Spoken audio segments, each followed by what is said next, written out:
ప్రజలు ఎంతమంది ఉన్నారు ప్రభా భూమి మీద. అయ్యా, ఎంత భాగ్యం ఇచ్చినందుకు నీకు స్తోత్రాలు నా తండ్రి. అయ్యా, మంచిగా మమ్మల్ని నడిపించిన విధానాన్ని బట్టి నీకు అన్నారు ప్రభా. ఇదిగో నేను మాట్లాడుచుండగా ప్రభా ఆత్మ సహాయాన్ని దయచేయండి.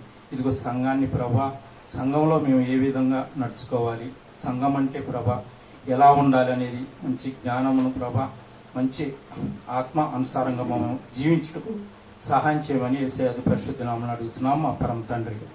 ఆమేన్. ఈ చివరి దినాల్లో ఉన్నాం కదండి, కొత్త సంవత్సరానికి ఉన్నాం కదా. మరి పోయిన సంవత్సరం అంతా దేవుడు చాలా మనల్ని సజీవ లెక్కలో ఉంచి చక్కగా మనల్ని నిలబెట్టాడు. మరి కొద్ది రోజుల్లో నూతనమైన సంవత్సరంలో మనం అడుగు పెట్టబోతున్నాం. మరి నూతనమైన సంవత్సరం అడుగు పెట్టాలంటే మరి మనలో ఏం సరి చేసుకోవాలి, ఎలా ఉండాలి, మన హృదయాలు ఎలా ఉన్నాయి అనేది మనం గ్రహించాలి. ఏదో తరం వెంబడి తరం వెళ్తానే ఉంది, వస్తానే ఉంది, పోతానే ఉన్నాయి. దినాలు ఎంతగానో వెళ్తానే ఉన్నాయి, దాని టైం దాని పని అది చేసుకుంటానే ఉంది. కానీ మన హృదయాలు ఎలా ఉన్నాయి? మనం బహుశా ఎప్పటి నుంచో ఒక 6-7 సంవత్సరాల నుంచి వాక్యం వింటానే ఉన్నాం. కానీ మన హృదయాలు ఇంకా దేవునికి దగ్గరగా ఉన్నాయా, దూరంగా ఉన్నాయా అనే ఆలోచన మన ప్రతి ఒక్కరికి కలిగి ఉండాలి. ఫస్ట్ ఆఫ్ ఆల్ దేవుని యందు మనం దేవునిలో ఎదగాలంటే మనకి కావాల్సిన క్వాలిటీస్ చాలా ఉన్నాయి. అసలు దేవుడు మన క్రీస్తు వారు ఇన్నాళ్ళ నుంచి వాక్యం మనం వింటానే ఉన్నాం. పాస్టర్ గారు ఇద్దరు మనకి చెప్తానే ఉన్నారు, బోధిస్తానే ఉన్నారు. మనలో ప్రభు వారు అర్థం చేసుకుంటాకి మరి ప్రయాసపడుతున్నామా, మనం ఎలా ఉన్నామా, అసలు మన జీవితాలు ఎలా ఉన్నాయి అంటే దేవుడు ఇక్కడ లేడు, మనం ఎలా జీవిస్తున్నాం, దేవుడికి అనుకూలంగా జీవిస్తున్నామా లేకపోతే మనం ఎలా ఉండగలుగుతున్నాం అనేది మనిషి ప్రతి ఒక్క ఆత్మ ప్రశ్న వేసుకోవాలి. ఎందుకంటే మనం ఎప్పటి నుంచో వాక్యం వింటున్నాం, దేవుడు యందు మరి ఆసక్తి చూపిస్తున్నాం, వస్తున్నాం. కానీ అది ఏమైపోతుంది? విన్న వాక్యం నిష్ప్రయోజనం అవుతుందా, లేకపోతే మనం దేవుడికి అనుసంధంగా దేవుడు లోబడి ఆజ్ఞలు మేరకుండా జాగ్రత్తగా బ్రతుకుతున్నామా అనేది మనం గ్రహించుకోవాలి కదండి. మరి యోహాను గారు రాసిన సువార్త 8వ అధ్యాయం 12వ వచనం ఒకసారి చదవం. యోహాను గారు రాసిన సువార్త 8వ అధ్యాయం 8-12. మరలా యేసు, నేను లోకమునకు వెలుగుగాను, నన్ను వెంబడించువాడు చీకటిలో నడవక జీవపు వెలుగు కలిగి ఇండునని వారితో చెప్పెను. దేవుని స్తోత్రం. ఏం చెప్పాడండి యేసయ్య ఈ లోకానికి? అసలు దేవుడు వచ్చిన విధానం ఏంటి? అసలు క్రీస్తు వారు పరమ నుండి భూమి మీదకి దిగాల్సినంత అవసరత ఏంటి? అసలు ఆయన దేవాతి దేవుడు, సర్వాధికారి. ఆయన ఒక మాట ఆజ్ఞిస్తే ఏదైనా చేయగల సమర్థులు. మరి తండ్రి క్రీస్తు వారికి ఎంతో అధికారం ఇచ్చి రాజ్యభారం ఇచ్చి మరి ఆయన పంపాడు. ఆయన నశించిపోయిన ఆత్మల్లా రక్షింపబడటకే లోకానికి వచ్చాడని మనందరికీ తెలుసు. మరి దేవుడికి మన అందాలు కాదు, మన ఆస్తులు కాదు, మన అందస్తు అందాలు కాదు. దేవుడికి ఏం కావాలి? ఏం కోరుకున్నాడండి దేవుడు మనల నుంచి? హృదయ శుద్ధి కావాలి. అదే దేవుడు కోరుకున్నది. అందం మోస్తరం అని వాక్యం సెలవిస్తుంది. సామెతల గ్రంథం 30-31లో అందం ఏంటంట? మోస్తరం. దేవుడు ఈ భయంకరమైన లోకం, ఈ లోకం సాతాను అపవాదైన సాతానుతో అల్లుకుపోయింది. ప్రతి జీవితంలో, ప్రతి కుటుంబంలో ఈ సాతాను అనేవాడు వచ్చి గలిబిలి చేస్తున్నాడు మనల్ని. ఇది దేవుడు అందుకే ఈ చీకటిగా ఉన్న దాన్ని దేవుడు వెలుగుగా వచ్చి మనల్ని వెలిగింపబడతాకే ప్రతి ఒక్కరిని ఎన్నిక చేసుకున్నాడు. మరి ప్రతి చోట మరి క్రిస్మస్ చేసుకుంటున్నాం, ఎన్నో వస్తున్నాయి, ఎన్నో పోతున్నాయి, ఎన్నో చేసుకుంటున్నాం. క్రిస్మస్లు అంటే బాగా సంబరాలు. ఏంటంటే మన ఇంట్లో ఒకరిది బర్త్డే అనుకోండి, మొన్న రీసెంట్గా ఎవరు జరిగింది, వినీత్ జరిగిందా, మనందరం వెళ్ళాము, ప్రార్థన చేశాం కదా. మరి అప్పుడు బర్త్డే జరిగే వ్యక్తి ఏమేం చేసుకుంటారండి? బట్టలు తెస్తారా? కొత్త బట్టలు, కేక్ తెస్తారా? అన్నీ తెస్తారు. మరి ఇంకా వంటలు అయితే ఏదో బిర్యానీలో లేకపోతే ఏదో మన తాత కొద్దిగా ఏదో పెడతాం, తింటారు.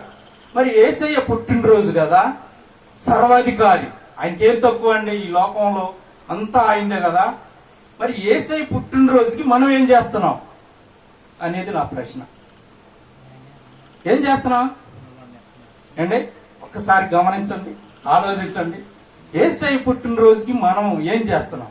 యేసయ్య పేరు చెప్పుకుని కొత్త బట్టలు వేసుకుంటున్నాం ఏంటి, కేకులు కట్ చేసుకుంటున్నాం, ఇంకా ఏంటి తింటున్నాం, అన్నీ చేస్తున్నాం. ఇదేమి న్యాయం అండి?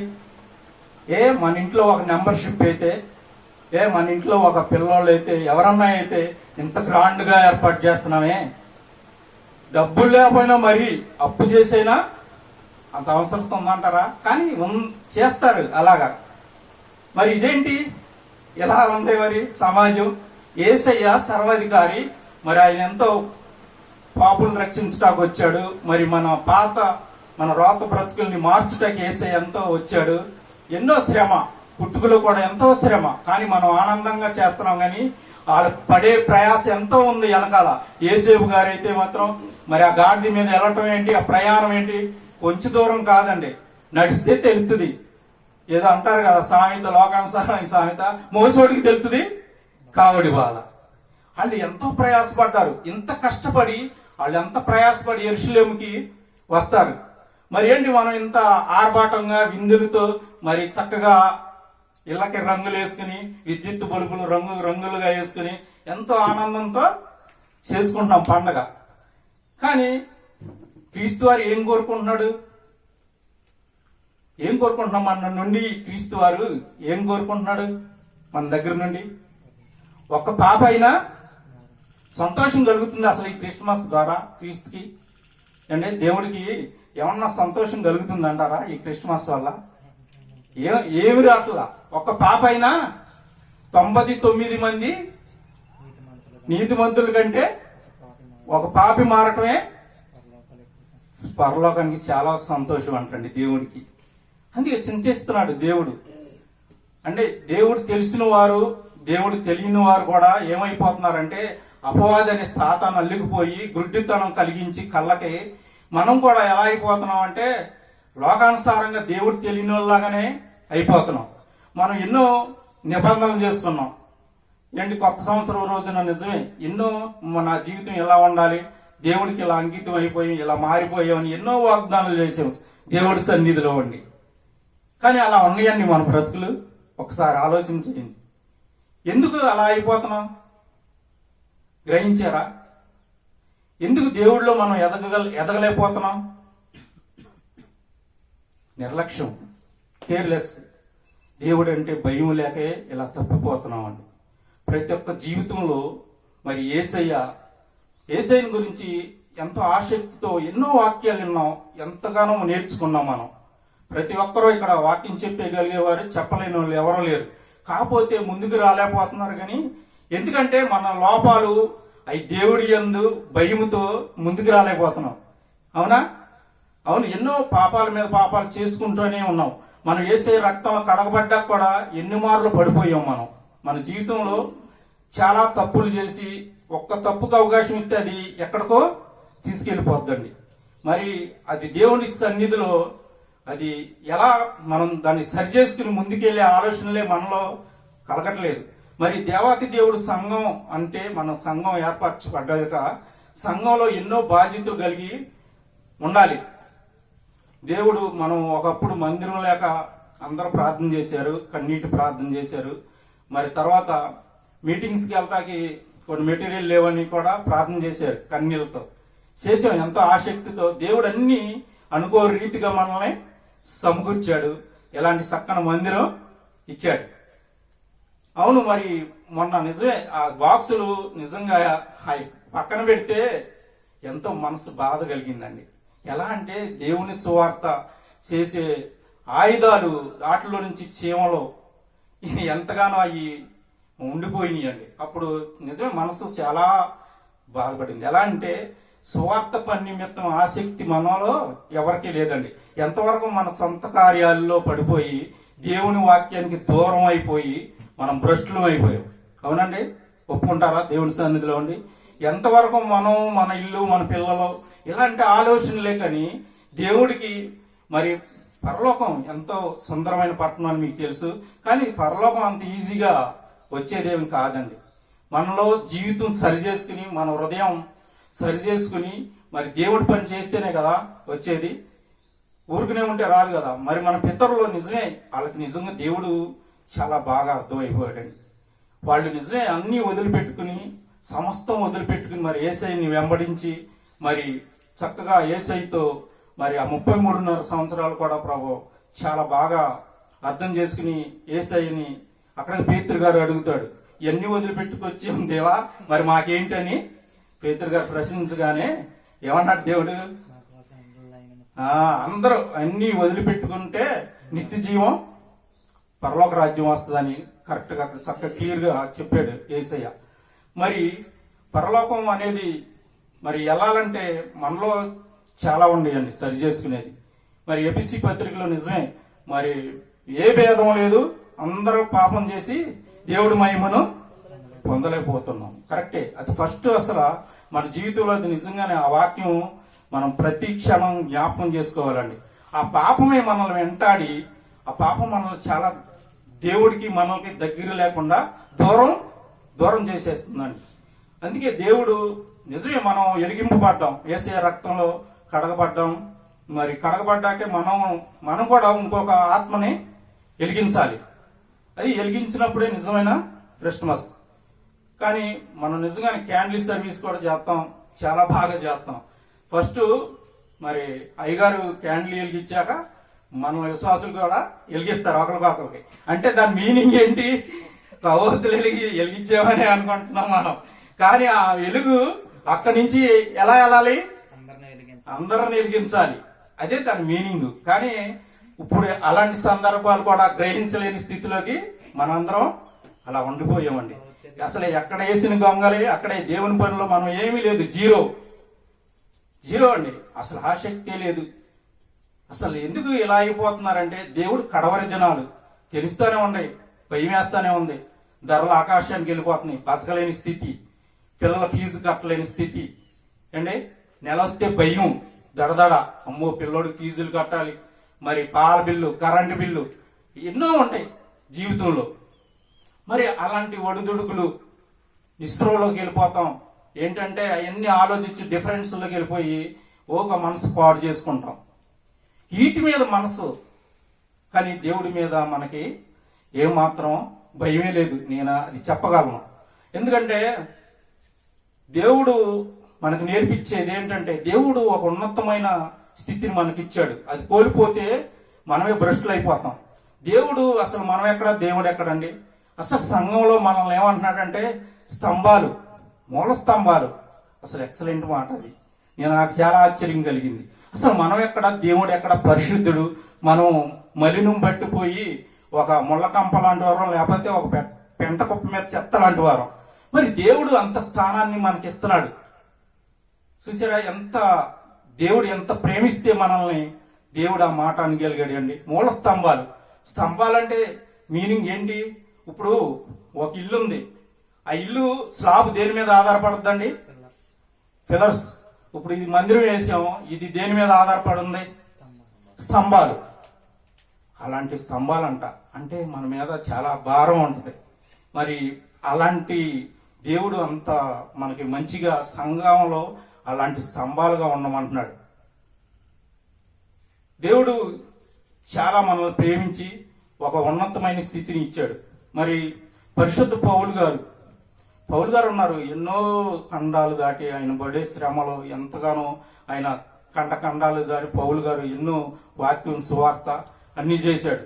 కానీ పౌలు గారికి అన్నీ అర్థమైపోయింది. ఈ లోక తీరు ఎలా ఉందో, అసలు ఈ మనుషుల స్వభావాలు ఎలా ఉన్నాయో అన్నీ గ్రహించుకున్నాడండి.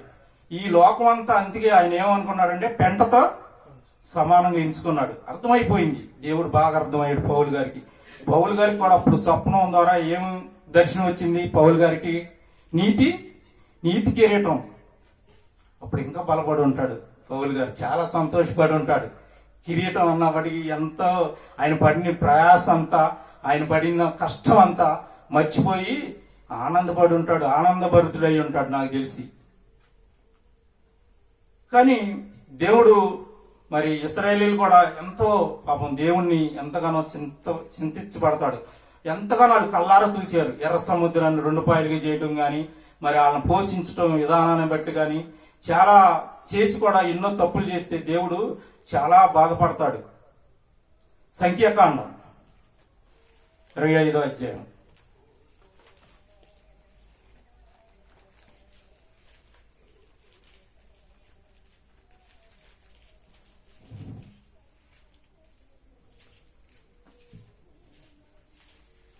సంఖ్యాకాండం 25వ అధ్యాయం ఫస్ట్ నుంచి. ఇశ్రాయేలీలు సీతోములో దిగి ఉండగా ప్రజలు మోయాబురాండ్రతో వ్యభిచారము చేయసాగిరి. ఆ స్త్రీలు తమ దేవతల బలులకు ప్రజలను పిలవగా వీరు భోజనము చేసి వారి దేవతలకు నమస్కరించిరి. అట్లా ఇశ్రాయేలీలు బల్బేయరుతో కలుసుకొనున్నందున వారి మీద యెహోవా కోపము రగులుకొనెను. హల్లెలూయా. చాలు. చూసారా, ఇశ్రాయేలీలు నిజమేనండి, అసలు దగ్గరుండి మోషే గారిని ఎన్నిక చేసి ఎంత చక్కగా నడిపించాడు. వాళ్ళకి ఏమన్నా నొప్పి వచ్చిందండి? అసలు ఎంత చక్కగా నడిపించాడు. ఎన్నో అద్భుత కార్యాలు, ఆశ్చర్య కార్యాలు చేశారు. మరి మన్నాన్ని కురిపించారు. ఎంతగానో అంత పోషిస్తే మోషే ద్వారా మరి వాళ్ళు ఏంటి ఇలా అయిపోయారు? అన్ని రాళ్ళు మోయాబీరాండ్రులతో ఘోరమైన పాపం చేయసాగారు. చూసారా ఎంత వ్యభిచారం చేశారంట. మరి వాళ్ళు ఎందుకు అలా అయిపోయారు? ప్రత్యక్షంగా దేవుడు నిజంగా దేవుడిని వాళ్ళని అంతగా చూశారు, దగ్గరుండి అన్ని చేయటం చూశారు, మరి వాళ్ళని నడిపించిన విధానం చూశారు. దేవుడు ఏది తక్కువ చేయలేదు, వాళ్ళకి ఏది తక్కువ చేయలేదు. కళ్ళారా చూశారు, మరి దగ్గరుండి అన్ని చూశారు. ఆహారం లేని టైంలో కూడా వాళ్ళు మాంసం కోరితే పూరేళ్ళు పిట్టల్ని దింపాడు. చూసారు ఎంతగా ఏది కోరితే అది ఇచ్చాడు దేవుడు. కానీ వాళ్ళు ఏం చేశారంటే దేవుని అసలు భయం లేకుండా దేవుణ్ణి ఏం చేశారంటే మోయాబీరాండ్రులు, అన్ని రాళ్ళు, దేవుడు అంటే ఎవరో ఎరగని ప్రజలు వాళ్ళు మోయాబీరాండ్రులతో వ్యభిచారం చేయసాగిరంటండి. దేవుడికి ఎంతో కోపం వచ్చుంటుంది, రగులుకుంది దేవుడు కోపం. వాళ్ళు ఏం చేశాడంట, తక్షణమే రగులుకుని అప్పుడు యెహోవా మోషేతో ఇట్లనెను, నీ ప్రజలు అధిపతులందరినీ తోడుకొని యెహోవా సన్నిధిని సూర్యునికి ఎదురుగా వారిని ఉరితీయము. అప్పుడు యెహోవా కోపాగ్ని ఇశ్రాయేలీల మీద నుండి తొలగిపోవనని చెప్పెను. కాబట్టి మోషే ఇశ్రాయేలీలు న్యాయాధిపతులను పిలిపించి మీలో ప్రతి వాడును బల్బోయిరుతో కలుసుకొని తన వశములలోని వారిని చంపవాలని చెప్పెను. ఇదిగో మోషే కన్నుల ఎదుటను ప్రత్యక్ష గుడారం యొక్క ద్వారమునొద్ద ఏడ్చుచుండిన ఇశ్రాయేలీలు సర్వ సమాజం యొక్క కన్నుల ఎదుటను ఇశ్రాయేలీలలో ఒకడు తన సహోదరు యొద్ద ఒక మిద్యాను స్త్రీని తోడుకొని వచ్చెను. యాజకుడైన అహరోను మనవడు, దీనికోసమే నేను ఇదంతా చదివింది. ఏంటంటే ఫినెహాస్ అండి, ఎక్సలెంట్ యవనస్తుడు, యంగ్ పర్సన్. అస్సలు దేవుడు మైండ్ సెట్ ఫినేస్ మైండ్ సెట్ కలిసిపోయింది. దేవుడికి భయపడేవాడు. ఈ ఫినేస్ ఎవరంటండి? అహరోను మనవడు ఎలియాజరు కుమారుడునైన ఫినెహాసు. అది చూసి సమాజము నుండి లేచి ఈటిని చేత పట్టుకుని పడక చోటికి ఆ ఇశ్రాయేలీయుని వెంబడి వెళ్లి ఆ ఇద్దరిని అనగా ఇశ్రాయేలీయుని ఆ స్త్రీని కడుపులో గుండా దూసుకుపోయినట్లు పొడిచిను. హల్లెలూయా. ఏం చేశాడంటే ఫినేసు రెడ్ హ్యాండ్ గా ఇద్దరిని పట్టుకుని పాపం చేయిస్తుండగా వీటిని ఏం చేశాడంటండి, పొడిచేశాడు. పొడిచేపటికి ఇద్దరు ప్రాణం కోల్పోయారు. అంటే ఈ ఫినెహాసు అస్సలు స్వభావం ఎలాంటిదంటే దేవుడు ఓర్వలేని దాన్ని ఫినెహాసు ఓర్వలేకపోయాడండి. ఫినేసు యవనస్తుడు, చాలా ఎక్సలెంట్ పరం, దేవుడి యందు భయభక్తులు గలవాడు. అంటే వీళ్ళు పాపం చేస్తుంటే సహించలేకపోతున్నాడు, బాధపడుతున్నాడు హృదయంలో. అయ్యో దేవుని ప్రజలు ఇంతగా నడిపించి, దేవుడు ఇంతగా చేసి నడిపించితే దేవుడికి ద్రోహం చేసి ఇలా అయిపోయారు, ఇలా తిరిగి తప్పు చేస్తున్నారని వారవలైపోయాడు, ఉగ్రుడైపోయాడు. దేవుడు వారవలేని దాన్ని తాను భుజాన్ని వేసుకుని వాళ్ళ పక్షాన వెళ్ళి ఏం చేశాడంటే ఈట ఆడిచ్చి వాళ్ళని పొడిచేశాడు.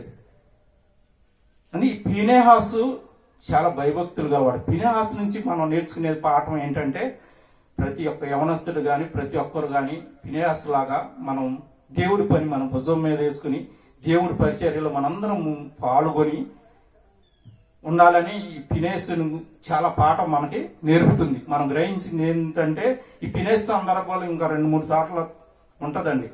ఈ ఫినెహాసు అనే వ్యక్తి చాలా మంచి వ్యక్తి, మంచి దేవుడి యందు భయభక్తులు ఆసక్తి చూపిస్తాడు. మరి దేవుడు ఎలా చెప్తే అలా చేసేయగలిగే మనస్తత్వం ఉన్న వాడు అనమాట.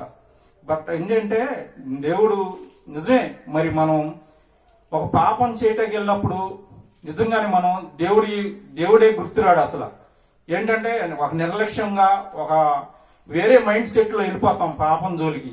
మనం ఇంతగా పోషిస్తున్నాడు దేవుడు, మనల్ని ఇంత సజీవ లెక్కలో ఉంచాడు, అన్న వస్త్రాలు ఇచ్చి పోషిస్తున్నాడు, మరి దేవుడు ఇంతగా చేస్తున్నాడని మనమేం కూడా భ్రమలో పడిపోయి మన మీదకి ఉరి తెచ్చుకుంటున్నాం అండి, ఉరి తెచ్చుకుంటున్నాం. అందుకే ఏంటంటే కొత్త సంవత్సరంలో మనం అందరం నూతన సంవత్సరంలో అడుగు పెట్టబోతున్నాం కాబట్టి దేవుని పిల్లలు, నేను అనేది ఏంటంటే మనం ఒక సంఘంలో ఒక బాధ్యత కలిగి మరి దేవుడి యందు ఆసక్తి కలిగి మరి పాత స్వభావాలన్నీ మర్చిపోయి నూతనమైన మరి సంవత్సరంలో అడుగు పెట్టేటప్పుడు మరి ఎలా ఉండాలంటే మనం ఒకరిని వెలిగించేవారుగా ఉండాలి. మరి సంఘంలో నిజమే మనం ఒకరినొకరిని ప్రేమ కలిగి మరి అనేకమైన దేవుడి పనులు చేసి మరి దేవుడికి మనం దగ్గరగా ఉండాలి, మరి దేవుని యందు భయభక్తులతో ఉండాలని నేను మనసారా అంటున్నా. ఎందుకంటే ఇప్పుడు నా జీవితంలో నేను ఎన్నో చూశాను, దేవుడు ప్రతి క్షణం కాపాడుతూనే ఉన్నాడు. కానీ మనం పాపం వారు అయి ఉన్నాం, అయినా కానీ దేవుడు ఎందుకు మనల్ని ఇలా నిలబెట్టగలిగాడంటే దేవుడు కృప. ఆ కృపను కూడా మనం యూజ్ చేయటం కూడా రావట్లా మనకి. ఆ కృపను మనం వివిధాలుగా అనేకమైన ఆట మీద మనసు పెట్టి అలా వాడుకుంటున్నాం. ఆ కృపని ఎలా యూజ్ చేయమన్నాడు దేవుడు, అది గ్రహించుకోవాలి ప్రతి ఒక్కరు.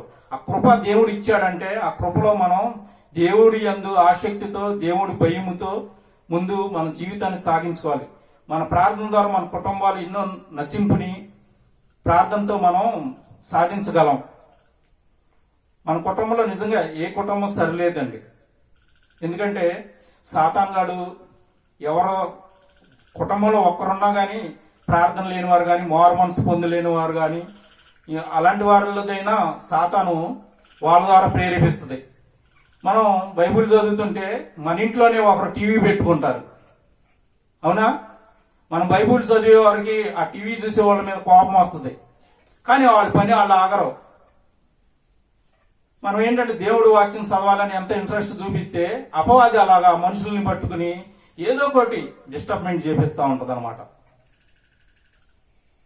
కానీ నేను చాలా సంఘాలు వెళ్ళాము, మనం వెళ్తే దేవుడి యందు భయం లేదండి. అసలు టైం అసలు ఏం పాటించట్లేదు.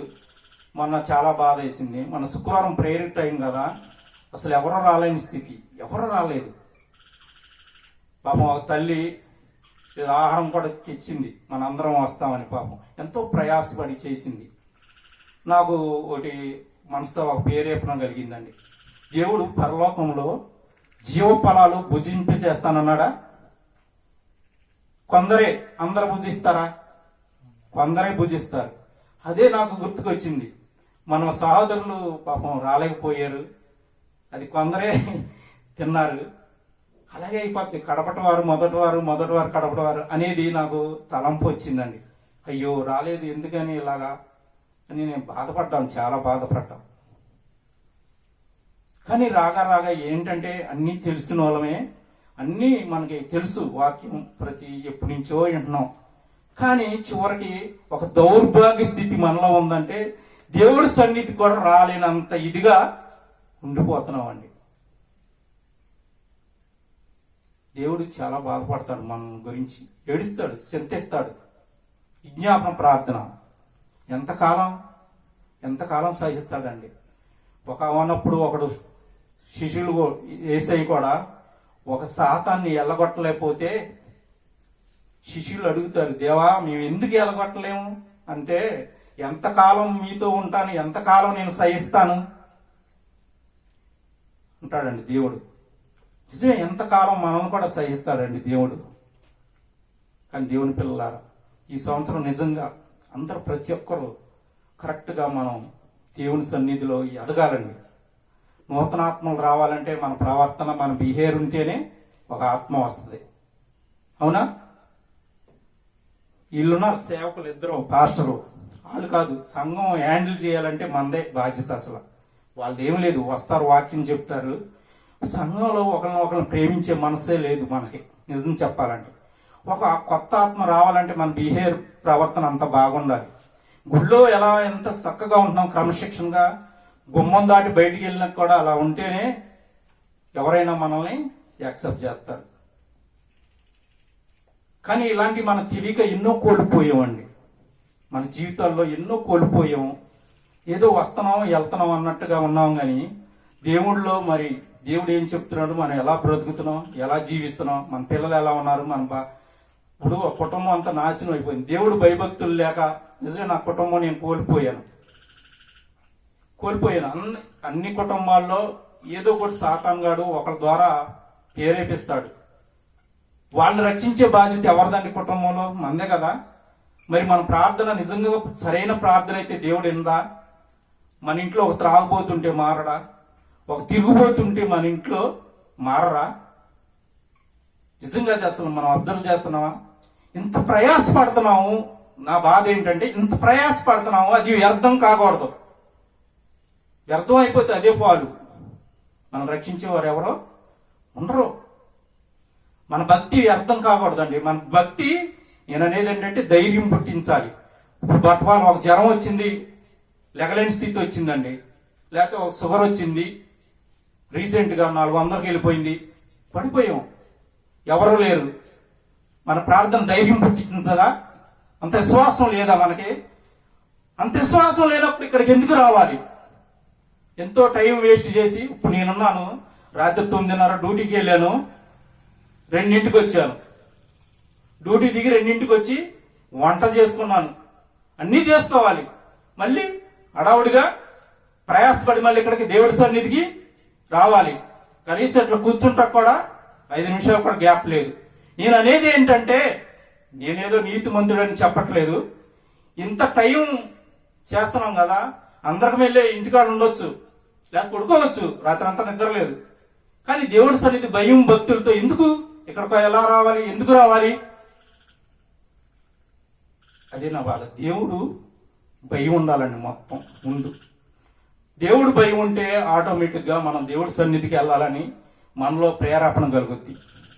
బుద్ధిగల కన్నికలు, బుద్ధి లేని కన్నికలు, బుద్ధిగల కన్నికలు ఉన్నారు కదా. బుద్ధి లేని కన్నికలు ఎంత నిర్లక్ష్యం చేశారు మనకు మేలేనే. మనం అలాంటి స్థితిలో ఉన్నామని నాకు అర్థమవుతుంది. పెళ్లి కొడుకు ఆలస్యం చేశాడు, ఎప్పుడు వస్తాడు ఎవరికి తెలియదు కదా. మరి దాంట్లో వెళ్ళినప్పుడు మనం దీపాలు తీసుకుని వెళ్ళినప్పుడు దాంట్లో ఆయిల్ ఉండాలని తెలియాలి కదా. చూసుకోలేదు, వెళ్ళిపోతున్నాం మనం, ఆయిల్ లేదు దాంట్లో, వెలుగుద్దా దీపాలు? బుద్ధిగల కన్నికలు ఉన్నారు 5గురు. వాళ్ళని వీళ్ళు ఏం చేస్తారు? బదులు అడుగుతారు. వాళ్ళు ఏమంటారు? మీకు మాకు చాలదో, కొట్టుకాడికి వెళ్ళి కొనుక్కొచ్చుకోమంటారు. ఈ లోపల పెండ్లి కుమారుడు అన్నయ్య ఉన్నాడు. తలుపు ఏం చేస్తారండి? Door close. అయ్యా అయ్యా తలుపు కొడతారు. తలుపు కొడితే చూసారా? అలాంటి స్థితిలో ఉన్నాం మనం. నిజంగా చెప్తున్నానండి, అలాంటి దౌర్భాగ్య స్థితిలో ఉన్నాం మనం. ఎందుకు ఈ ప్రయాస? ఎందుకు ఈ 4 గోడల మధ్య ఇలా కూడుకుంటున్నాం? ఏమైనా ప్రయోజనం ఉందంటారా? మన భక్తి మనకు ధైర్యం పుట్టించినప్పుడు ఎందుకు ఈ ప్రయాస అనేది నా తపన. కానీ దేవుని పిల్లలాగా మన బ్రతుకులు సరి చేసుకుందామండి. నూతనమైన రోజున నిజంగా ఎన్నోసార్లు మనం దేవుడి సన్నిధిలో దేవుడికి వాగ్దానం చేసాం, మేము ఇలా ఉంటాం, మేము ఇలా ఉంటాం, అయ్యా దేవానికి పని చేస్తాం అని ఎన్నో చెప్పుకున్నాం, నీతిగా ఉంటాం అని ఎన్నో వాగ్దానాలు చేసాం.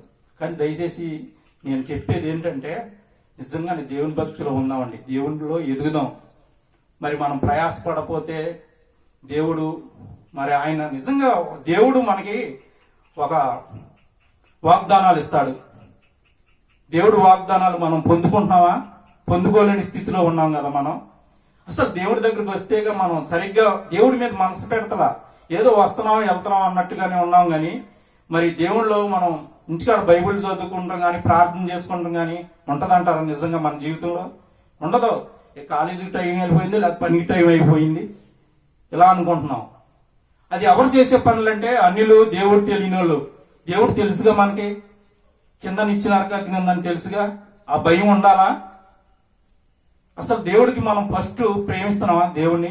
దేవుడు ఏమంటున్నాడంటే తల్లి కాదు, భార్య కాదు, ఎవరు కాదు, ముందు ఫస్ట్ దేవుణ్ణి ప్రేమించమన్నాడు, దేవుణ్ణి మనసులో పెట్టుకోమన్నాడు. దేవుడికి ఇచ్చే ప్రయారిటీ ఫస్ట్, తర్వాతే అన్నీ. మనం ఏం చేస్తున్నామంటే ముందు మన ఇంట్లో మన పనులు మనం ముందు చూసుకుని తర్వాత దేవుడు ఆదివారం కానీ శుక్రవారం కానీ వస్తే అదైనా ఈలు పడితే, లేకపోతే వచ్చేసి సాకులు చెప్తాం. నేనైనా ఎవరైనా నేను చెప్పే మాటలు నాకు కూడా వర్తిస్తాయండి.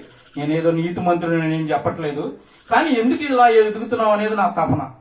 ఇంత ప్రయాసపడుతున్నాం, ఇంత చేసుకున్నాం, దేవుడు మందిరం లేదని ఏడ్చారు, దేవుడు ఇచ్చాడు.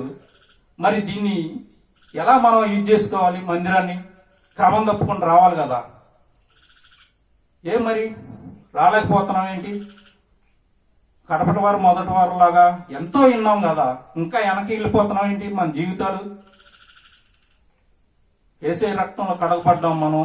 మనం వెలిగింపబడేవారు, మనం వెలిగించవలసిన వారమే. మనం ఒక ఆత్మని వెలిగించబడాలి, వాక్యం చెప్పాలి. అలాంటి వారమే మనం ఇలా అయిపోతే మరి దేవుడు మన గురించి చింతిస్తున్నాడు కదా. మరి దేవుడికి ఉపయోగపడే పనులు మనం ఏమన్నా చేస్తున్నామా అనేది గ్రహింపు ఉండాలండి. దేవుడు మనుషులు లక్ష్య పెట్టబోవచ్చు, కానీ దేవుడు ఎన్నిక లేని వారిని, అందసందాలు లేని వాడిని, జ్ఞానం లేని వాడిని దేవుడు హెచ్చింపబడతాడు, దేవుడు పైకి తీసుకొస్తాడు. దావీదు గారు మరి అందరికన్నా కడవాడు కదా, లాస్టోడు. ఇంట్లో కూడా అసలు లక్ష్య పెట్టరు. మరి దేవుడు ఎన్నుకున్నాడా లేదండి? ఎన్నుకుంటాడు. మన జీవితాల్లో కూడా ఎన్నో ఎన్నికింపు చేస్తాడు. నేను పనికిరాను అని అనుకోకూడదు, నేను ఎందుకు పనికిరాను అని అనుకోకూడదు. అలాంటి వారిని దేవుడు హెచ్చింపజేస్తాడు. ఎందుకు ఇంకా ఇలా ఉన్నాం? కడవరి దినాలు వస్తానే ఉన్నాయి. బైబిల్లో పొల్లు కూడా పోవట్లా, నిజమే, అన్నీ జరుగుతున్నాయి. ఒక క్షణం భూకంపం వచ్చింది, 5 క్షణాలు వస్తే ఏమైపోయేవాళ్ళం? వస్తానే ఉన్నాయి, చూస్తానే ఉన్నాం. బైబిల్లో ఒకటి జరుగుతూనే ఉంది. రియల్గా మనం చూస్తూనే ఉన్నాం, వార్తల ద్వారా వింటున్నాం. మరి ఏంటి మనలో ఇంకా ఏం భయం అనేదే లేకుండా పోయిందని? ఎంతవరకు మన కుటుంబం మనమై చూసుకుంటే దేవుడి పనులు ఎవరు చేస్తారండి? దేవుని పిల్లలు. అందుకే మన పాత స్వభావాలన్నీ తీసివేసేయండి. ఏదో తెలిసి తెలియని తప్పులు ఎన్నో చేసుకుంటాం, అందరం చేసాం. కానీ ఇక నుంచి అయినా దేవుడి కోసం ఆసక్తితో దేవుడి పనికి ముందుకు వెళ్ళాలండి. అనేకమైన నూతనమైన ఆత్మ దగ్గరికి వెళ్ళి దేవుడి గురించి అందరికీ తెలుసు, చెప్పేవారే, అందరు చెప్పేవాళ్ళే, చెప్పని వాళ్ళు ఎవరూ లేరు. చీకటి వెలుగు ఈ రెండుటి పొత్తు ఉంటుందండి. చీకటికి వెలుగుకి పొత్తే ఉండదు. వెలుగుండా కాడ చీకటి ఉండనే ఉండదు. అందుకని వెలుగు, దేవుడు అందుకే వెలుగుగా వచ్చాడు ఈ లోకానికి. యేసయ్య ఎన్నో శ్రమలు పడ్డాడని మన కోసం. ఎంతగానో దరిద్రుడు అయిపోయాడు మీకోసం, నా కోసం. అది గమనించుకోండి. యేసయ్య ఇంకా ప్రేమిస్తానన్నాడు. ఇన్ని పాపాలు చేసినా, మనం రక్తంలో కడగబడ్డాక ఎన్ని మార్లు పడిపోయామండి. ఆత్మీయ స్థితిలో పడిపోయామా? ఇప్పుడు వరకు పడతానే ఉన్నాం. నిజంగా నిన్న యోధా గారి గురించి చెప్తే ఒక ఆలోచన వచ్చింది నాకు. యోధా గారు నిజంగానే ఒక్కసారి దేవుణ్ణి 30 నాణ్యాలకి ఆచిపడి అమ్ముకున్నాడు. మనమైతే ఏదో కన్నా చాలా చెడ్డవాళ్ళం అండి. ప్రతి క్షణం ఆయన గాయాలు రేపుతున్నాం. ఇప్పుడు వరకు కూడా ఎంత పాపం చేస్తున్నామండి మనం. ఎంతగా చింతింపబడుతున్నాడు దేవుడు నీ ద్వారా నా ద్వారా. అన్యుల మధ్య అవమానాలు మన గురించే కాదా? గ్రహించుకోండి దేవుని పిల్లలారా. సాతాను, అపవాదైన సాతాను సాలెడు పురుగు వెళ్ళే మన జీవితాలను ఏం చేస్తుందంటే అల్లేస్తుంది. చూపుండా చూడలేక, చెవుండా వినలేక, అదొక భ్రమ, అదొక మాయలోకం లాగా ముసుకేస్తుంది అందరికీ. తెలుసుకోండి సత్యాన్ని. ఇక నుంచి అయినా మనం నూతనమైన రోజున నూతనంగా 1వ తారీఖు నుంచి మన జీవితాలు మార్చుకుందామండి. ఒకరి కోసం ఒకరు ప్రార్థన చేసుకుంటాం, ఒకరి సోదరిని ఒకరిని ప్రేమించటం. దేవుడు చెప్పాడు, ప్రేమ విషయంలో ఎవరిని ప్రేమించుకోకుండా మనలో ఇంకా ఏమన్నా మిగిలిపోయి ఉన్నాం అనుకో, ఎవరన్నా క్షమించుకొని ఉంటే దేవుడు కూడా ఏం చేస్తాడంట, ఆయన కూడా మన పాపాలని ఒప్పుకొని అన్నాడు. క్లియర్ కట్గా వాక్యంలో చెప్పేశాడు. కానీ ప్రేమిద్దామండి. ఏమైంది? ప్రేమిద్దాం. ఎంత శత్రువైనా ప్రేమించాలి, ఆదరించాలి. ముందుకెళ్దామండి. స్వార్థ పనిలో నిజంగా ముందుకెళ్దాం. రోజు ఉండే పనులే ఉంటుంది. ఒక రోజు 2 రోజులు లేట్ అయింది, ఏమైంది? దేవుడి పని కన్నా ఎక్కువేం కాదు. దేవుడు ఎంతో జరిగేది జరగబోయేది ఎంతో భక్తుల ద్వారా మనకు తెలియపరిచాడు. నిజంగా హతసాక్షిమైన శిష్యుల్ని వాళ్ళని చూస్తుంటే మన పితరులే కదా వాళ్ళు. మనకు సంబంధం ఉందా? వాళ్ళకే మనకు సంబంధం ఉందా? ఉంది. నిజంగా వాళ్ళు ఎంత ఎక్సలెంట్గా చనిపోయారండి. అసలు లెక్క చేయలే. ప్రాణాలు రాళ్లతో కొట్టబడ్డారు, రంపాలతో కోయబడ్డారు. వాళ్ళని చూస్తుంటే నిజంగానే యేసయ్య వాళ్ళకి అంతగా అర్థమైపోయాడు. ఎంత ఆనందభరితులుగా ప్రాణాలు నర్పించేసాడండి భక్తులు. దేవుని పిల్లలు అలాంటి జీవితమే కలిగి ఉండాలి. మన ప్రయాస వ్యర్థం కాకూడదు. అలాగే జీవించి మంచిగా ముందుకెళ్దామండి. ఈ సమయం ఇచ్చిన బాబుకు వందనాలు. Thank you. దేవుడి ఈ వాక్యం దీవించిన